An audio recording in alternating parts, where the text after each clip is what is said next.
दोस्तों आज है दिवाली और कल है मुहूर्त ट्रेडिंग। आप सभी को दिवाली की हार्दिक शुभकामनाएं।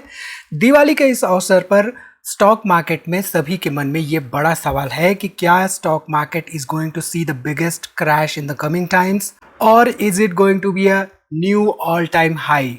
डिटेल में बात करेंगे इसी के बारे में इस छोटी सी वीडियो में। तो वीडियो को यहाँ पे पूरा देखिए और स्टॉक मार्केट इन्वेस्टमेंट के बारे में कुछ नया सीखिए। ध्यान रखिए ये वीडियो एजुकेशन के पर्पज से है, तो यहाँ पर किसी भी तरह का बाय सेल रिकमेंडेशन नहीं है। नमस्कार दोस्तों, मैं उमेश त्रिपाठी आपका स्वागत करता हूं स्टॉक फॉर रिटेल पर स्टॉक मार्केट से जुड़ी एक नई जानकारी के साथ। तो मार्केट बिगेस्ट क्रैश, इसके बारे में बात करने से पहले अगले 1 मिनट में समझ लेते हैं मुहूर्त ट्रेडिंग के बारे में, जो कि कल के दिन है।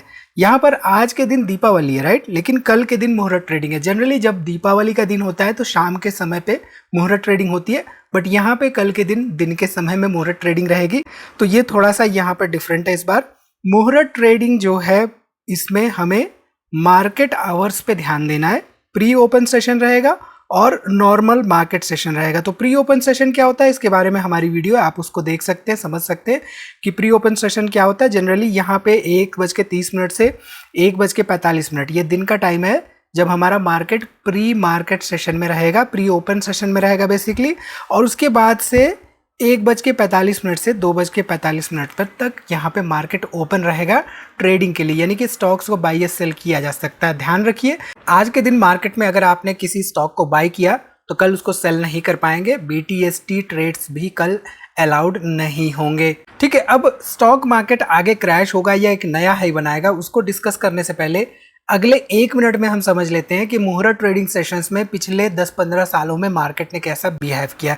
तो यहाँ पे 2014 से 2024 तक का हमारे पास डाटा है, जिसमें हम देख सकते हैं कि केवल 1-2 सेशंस में ही ऐसा हुआ है 2017-2016 में कि मार्केट ने हमारा मुहूर्त ट्रेडिंग सेशन में नेगेटिव मूव दिखाया और मार्केट नीचे जाके क्लोज हुआ है। अदरवाइज सारे सेशंस में यहाँ पे आपको एक पॉजिटिव मूव देखने को मिल रहा है। तो कल के दिन क्या पॉजिटिव मूव देखने को मिलेगा, कमेंट करके जरूर बताइएगा। चलिए अब यहाँ पे बात करते हैं कि मार्केट क्या सून एक न्यू ऑल टाइम हाई बनाएगा या स्टॉक मार्केट में हम क्रैश देखने वाले हैं। तो देखिए स्टॉक मार्केट में क्रैश देखने वाले उस सवाल का जवाब पाने के लिए हमें यह समझना होगा कि स्टॉक मार्केट में जब जब क्रैशेस हुए हैं किन वजहों से हुए हैं। देखिए स्टॉक मार्केट में क्रैश 2 वजह से होते हैं। एक तो अपने फंडामेंटल की वजह से, यानी कि फंडामेंटल बहुत ज़्यादा इन्फ्लेट हो चुका है, बबल क्रिएट हो चुका है और वो बबल फट जाए, स्टॉक मार्केट में क्रैश आ जाए। या दूसरा किसी जियोपॉलिटिकल सिचुएशन की वजह से ऐसा प्रेशर बिल्ड हो जाए मार्केट पे कि मार्केट एकदम से नीचे का मूवमेंट उसमें देखने को मिले। तो मार्केट में इन 2 वजहों से गिरावट देखने को मिलती है। जहां तक देखें ऑल टाइम हाई की बात, तो सितंबर 2024 में एज पर सेबी रेगुलेशंस हम यहाँ पे लाइव डाटा, लाइव मार्केट आपको नहीं दिखा रहे हैं। यहाँ पर ये जो भी 3 महीने से पुराने डाटा होते हैं वो हम दिखा सकते हैं और वही हम दिखा रहे हैं। 26,262 के आसपास था सितंबर 2024 में, और मार्केट इसके ऊपर जाता है तो एक नया ऑल टाइम हाई कहलाएगा। उसके लिए हम देख सकते हैं कि मार्केट पिछले 1 साल से कोशिशें करता दिखाई दे रहा है और ट्रम्प साहब की वजह से कई बार इस कोशिशों को धक्का मिलता हुआ भी दिखाई दिया, क्योंकि कई बार जियोपॉलिटिकल सिचुएशंस की वजह से, टैरिफ्स की वजह से, या यूक्रेन रशिया की वॉर्स की वजह से, या इजराइल में जो मुश्किलें पैदा हुई उसकी वजह से, बहुत सारी वजहों की वजह से मार्केट में पिछले 1 साल में हम देखें तो आपको ना के बराबर मूवमेंट मिलती हुई दिखाई दी। इसके साथ ही साथ हमारे जो FIIs हैं, FIIs सितंबर 2024 के बाद से वो बहुत ज़्यादा दिलचस्पी नहीं ले रहे हैं हमारे स्टॉक मार्केट में, जिसकी वजह से एक प्रेशर बनता हुआ दिखाई दे रहा है। अब यहाँ पे देखें तो अक्टूबर के महीने में 3 दिन यहाँ पे लगातार एक पॉजिटिव बाइंग हमें देखने को मिली है हमारे FIIs के द्वारा। 68 करोड़ की बाइंग 15 अक्टूबर 2025 को, 997 करोड़ 16 अक्टूबर 2025 को, 300 करोड़ यहाँ पे 308 के आसपास 17 अक्टूबर 2025 को, यानी कि फ्राइडे के दिन। आज के दिन भी यहाँ पे 20 अक्टूबर 2025 के दिन शाम के समय हमें पता चलेगा कि मार्केट में FIIs ने बाइंग की है या सेलिंग की है। तो ऑल इन ऑल देखें तो FIIs धीरे धीरे मार्केट में आ रहे हैं, बट जनरली अगर हम पास्ट रिकॉर्ड्स को देखें तो FIIs इस टाइम फ्रेम में, यानी कि ईयर का एंड होता है उस टाइम फ्रेम में लंबी छुट्टियों पर जाते हैं, जिसकी वजह से वो मार्केट में अपने सामान को सेल करते हुए जाते हैं। तो यहाँ पे जो छोटी सी बाइंग देखने को मिल रही है, ये बाइंग हो सकता है एक छलावा हो in terms of FIIs buying and selling data. ठीक है, अगर हम मंथ वाइज यहाँ पे देखें तो आप देख सकते हैं जुलाई के बाद से लगातार जुलाई, अगस्त, सितंबर 2025 ये सेलिंग करते हुए दिखाई दिए। मई, जून में देखें तो आपको FIIs बाइंग करते हुए दिखाई दिए थे। तो जब जब मार्केट में FIIs बाइंग करते हैं, हम यहाँ पे म्यूचुअल फंड्स के डाटा के बारे में बात नहीं कर रहे हैं कि बहुत ज़्यादा पैसा आ रहा है म्यूचुअल फंड्स की वजह से मार्केट में।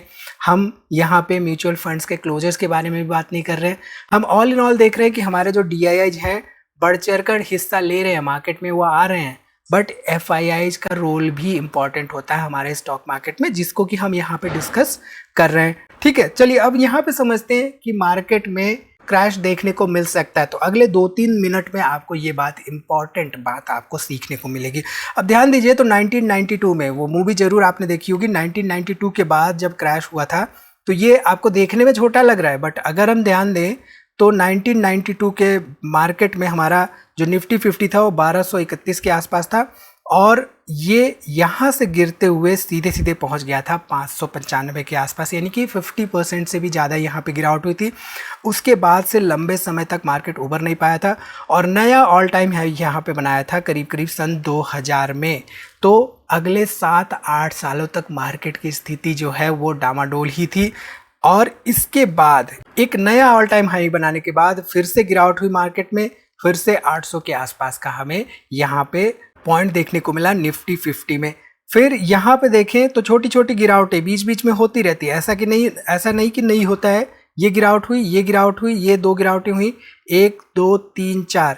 इस टाइम फ्रेम से सन 2003 से अगर हम देखें तो सन 2003 के बाद से सन 2008 तक आपको 4-5 गिरावटें देखने को मिली, और सन 2008 में हमें एक बड़ी गिरावट देखने को मिली। अगर हम यहाँ पे एक लाइन ड्रॉ कर दें 6242 के आसपास, और इसके बाद यहाँ पे लाइन ड्रॉ कर दें 2244 के आसपास, तो ये जो गिरावट हुई, ये गिरावट अपने सर्टेन रीजन की वजह से हुई। देखिए, मार्केट में हमने 2 इम्पॉर्टेंट यहाँ पे कारण डिस्कस किए गिरावट होने के, कि मार्केट अपने फंडामेंटल्स की वजह से या तो गिरता है, या कोई इकोनॉमिक सिचुएशंस ऐसी बिल्ड हो जाती है जिसकी वजह से मार्केट में बबल क्रिएट होता है, वो बबल फटता है और मार्केट गिरता है, या मार्केट यहाँ पे जियोपॉलिटिकल सिचुएशंस की वजह से गिरता है। 2 कारणों से गिरता है, और मार्केट हर 2 साल 3 साल में क्या होता है, 15%, 16%, 18-19% का करेक्शन देखता है, और हर 5-6 साल में क्या होता है, मार्केट 35-40% से ऊपर का स्टॉक मार्केट क्रैश देखता है।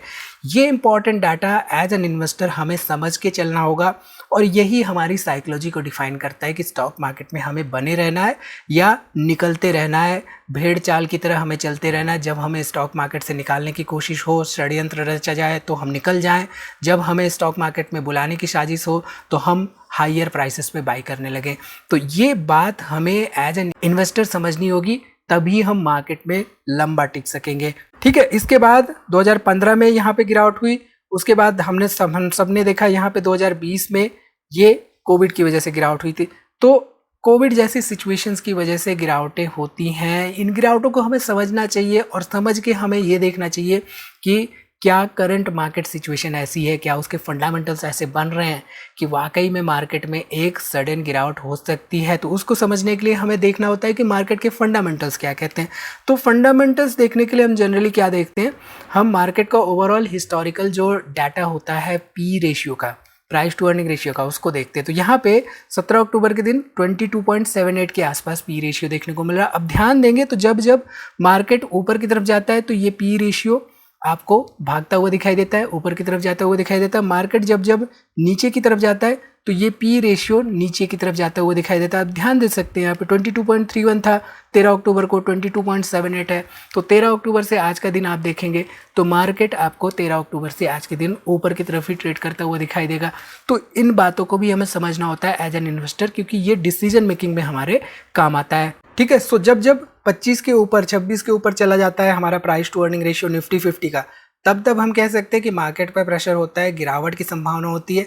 जब जब मार्केट 20 के नीचे चला जाता है प्राइस टू अर्निंग रेशियो, तब तब हम कह सकते हैं कि वहां पे मार्केट कहीं ना कहीं बॉटम के आसपास होता है। हालांकि बॉटम और टॉप कहाँ होता है ये किसी के लिए फिगर आउट कर पाना नेक्स्ट टू इम्पॉसिबल होता है। तो स्टॉक मार्केट में डिसीजन मेकिंग के लिए हमारे पास इंफॉर्मेशन होनी चाहिए और इन्फॉर्मेशन के लिए हमारे पास नॉलेज होनी चाहिए स्टॉक मार्केट की। तो इन केस आप हमें कांटेक्ट करना चाहते हैं, हमसे पर्सनल क्लासेस लेना चाहते हैं, तो फॉर्म का लिंक हमने डिस्क्रिप्शन में दे दिया, आप हमें कांटेक्ट कर सकते हैं। सो हमेशा याद रखिए स्टॉक मार्केट इन्वेस्टमेंट पे buy right, sit tight, invest in value stocks, hold for long, buy on discount, buy valued stocks when they are on discount, and always remember stock market investing is not an exam, so why worry. Cheers. मिलते हैं अगली video में एक नई जानकारी के साथ। तब तक आप अपना बहुत ख्याल रखिए और दिवाली की आप लोगों को बहुत सारी शुभकामनाएं। दिवाली अच्छे से मनाइए और सुरक्षित मनाइए।